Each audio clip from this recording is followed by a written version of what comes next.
मगहर के प्रति भ्रांति क्या थी कि मगहर मरे, जो मगहर मरे सो गधा होई। वो जो मगहर में आकर के मरता है वो गधा हो जाता है, मतलब उसके निम्न जोनियों में जन्म होता है। इस भ्रांति को तोड़ने के लिए सदगुरु कबीर साहब ने कहा कि जो काशी तन तजे कबीरा, तो राम ही क्यों नहीं होगा। लोग की भ्रांति है, अभी भी है, काशी में मरने से मुक्ति होती है।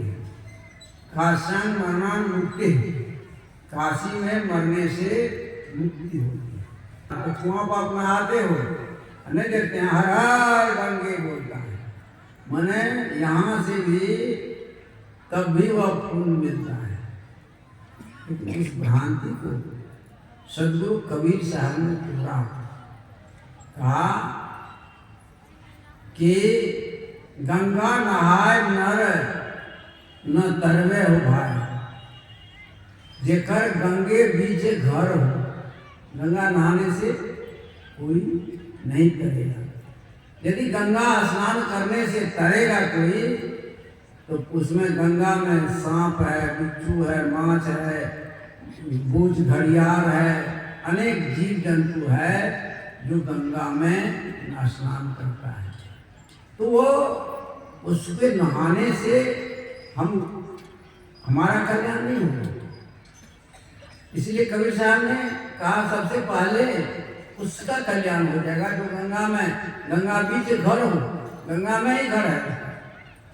आप एक दिन जाते हो गंगा स्नान करने के लिए, वो रोज हम उसी गंगा में रह रहा है, तो उसका तो कल्याण हो जाएगा।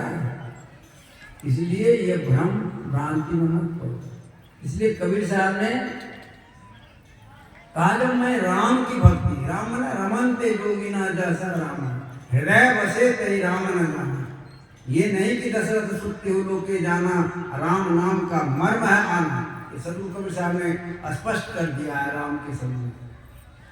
लोगों ने राम को दशरथ का पुत्र, अब कबीर साहब प्रश्न उठेगा कि कबीर साहब राम क्यों कहा? क्योंकि राम शब्द पूर्व काल से ही परिचित था और समाज में व्याप्त था। इसलिए कबीर साहब ने राम ही की निहोरा शब्द कहा, राम शब्द का प्रयोग किया, क्योंकि समाज में रूढ़ हो गया। राम का अर्थ जो आत्म तत्व है, हृदय बसे तही राम न जाना, जो स्वस्वरूप का बोध प्राप्त कर लिया, जो स्वस्वरूप का ज्ञान प्राप्त कर लिया। जितना चाहे वह गोरखनाथ हो, चाहे सर्वाधिक पंडित हो, चाहे और अन्य कोई भ्रम भ्रांति वाले हो, जो आकर के कबीर साहब से शास्त्रार्थ किए और सब कबीर साहब के शिष्य हो गए, उनको वह आत्मज्ञान का ही बोध कराया। तो कबीर साहब ने काशी का त्याग किया। जब काशी में शरीर छोड़ने से लोगों की भ्रांति है कि मुक्ति मिलती है, तो मैं काशी में शरीर नहीं छोड़ा। और कबीर साहब ने चला गया कहाँ? मगहर। और मगहर में जाकर के कुछ दिन रहे। वहाँ कबीर साहब का शिष्य बिजली खां पैठान था और काशी में कबीर साहब के शिष्य वीर सिंह बघेल थे राजा, और भी बहुत सारे शिष्य गण थे कबीर साहब के। तो काशी से मगहर जब जाने लगे तब बहुत से लोग रुके थे। तभी वो कहा कबीर साहब ने, जो काशी तन तजे कबीरा, तो राम ही कौन होगा। इस भक्ति का क्या महत्व, इस साधना का क्या महत्व, इस सत्संग का क्या महत्व, फिर सत्य का क्या महत्व। जो हम सत्य बोलते हैं, धर्म पर चलते हैं, न्याय पर चलते हैं, अहिंसा व्रत का पालन करते हैं, काशी में मरने से मुक्ति हो जाएगी, तो सत्य बोलना, हिंसा व्रत पालन करना, जीव पर दया करना, इसका क्या महत्व? ज्ञान क्या क्या महत्व? सत्संग का क्या महत्व? आप लोग भी विचार कर सकते हैं। वहां जाकर से छोड़ दो, बात खत्म।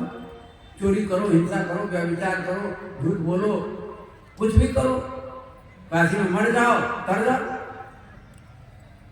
आज जो अनाचार कदाचार बढ़ रहा है पूरे विश्व में, इन्हीं भ्रांतियों के कारण। आज घूस लेता है लोग, मिलावटबाजी करता है, चोरी करता है, व्यभिचार करता है, किसी को ठगता है, धोखा देता है। क्यों? हम जाकर के भगवान के पास माथा टेकेंगे, चढ़ा देंगे, सब पाप खत्म हो जाएगा। काशी में जाकर के मर जाएंगे, मुक्ति मिल जाएगी।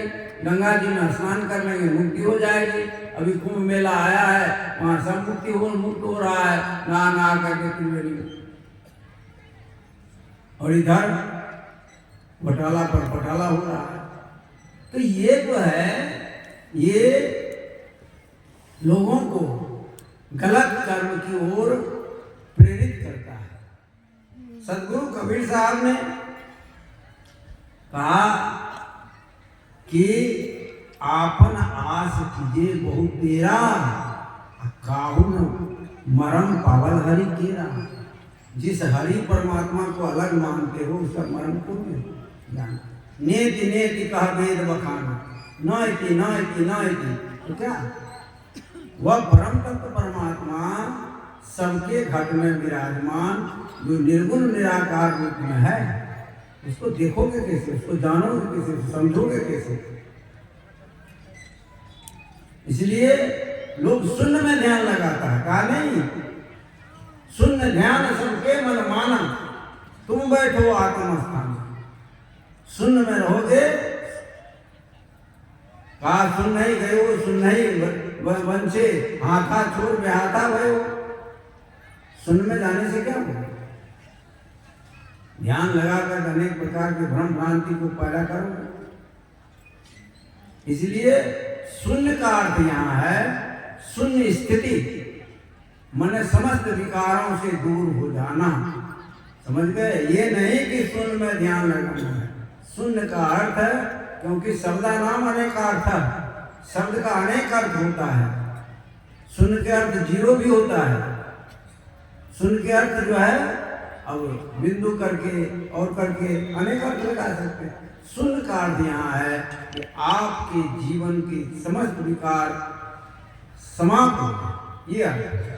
और उस वहां से विकार खत्म हुआ तो तुम आत्म स्थान में बैठो। तुम बैठो आत्म स्थान, स्वस्वरूप में बैठो, तब जाकर के कल्याण होगा। इसलिए रामायण में भी आया है, नवधा भक्ति की लोग बहुत गाथा गाते हैं, चर्चा करते हैं।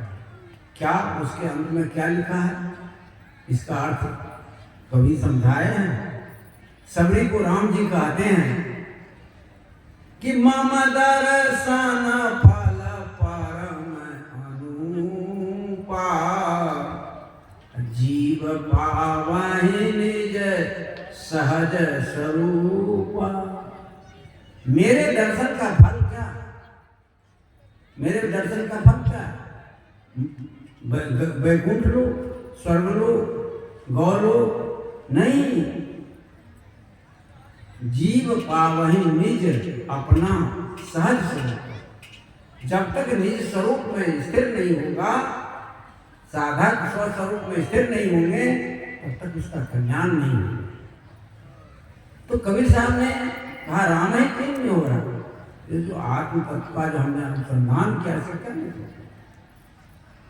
तो पोथी में पढ़ करके लोग भरण में पड़ा, पोथी पढ़ जगमुआ पंडित भयान को ढाई आखर प्रेम का पढ़े से पंडित है। जो ढाई आखर प्रेम है, ढाई आखर आत्म तत्व है, वहां जो नहीं अस्थिर हुआ, वह पंडित क्या होगा, ज्ञानी क्या होगा, उसकी साधना क्या होगी? इसलिए हरेक आदमी के अंदर से वह भ्रम को, भ्रांति को सद्गुरु कबीर साहब ने दूर किया और मगर में जाकर के शरीर का त्याग किया।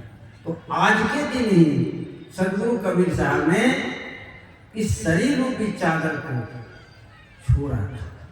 आप